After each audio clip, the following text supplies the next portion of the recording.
Blessed afternoon everyone. Kumusta po kayong lahat? Saan man kayo naroon? Nawa ay nasa mabuti pa yung kalagayan. Pagkapalain po kayo ni Lord. The Lord give us encouragement today. In Luke 18 verse 1. Then Jesus said to His disciples, "You should always pray and don't give up." Mga kapatid, huwag po tayong mag-give up sa ating mga panalangin. Tandaan po natin, sinabi ng Panginoon yan, na don't give up. You should always pray and don't give up.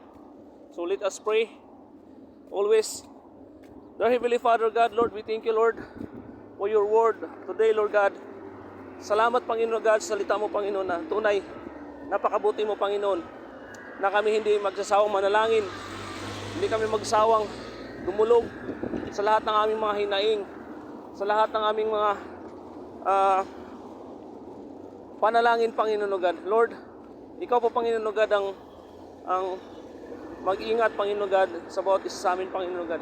Dalangin ko, Panginoon, sa lahat ng aking mga friends dito, Panginoon, pagkapalain mo sila, Panginoon God. Nawa, O Lord God, Lord, sa lahat na nakakasubaybay, Panginoon, Lord, sila po pa yung Panginoon God, ay they will surrender their life to you, Lord God. Natanggapin ka bilang personal Lord and Savior ng buhay, Panginoon God, ng bawat nakakapanood dito, Panginoon God. Lord, napakasarap na sa presensya mo, Panginoon God.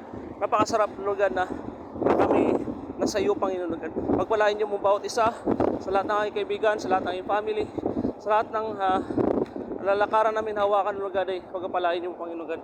Lord, we need you. And Lord God, I pray this place, Lord God, this is yours, Lord God. And Lord God, salvation come in this place. Salvation, Lord God, comes sa lahat ng nakapanood, Panginoon God.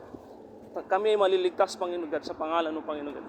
Lord, we love you, we thank you, we praise you, Lord God. In Jesus' mighty name we pray. Amen and amen. God bless po.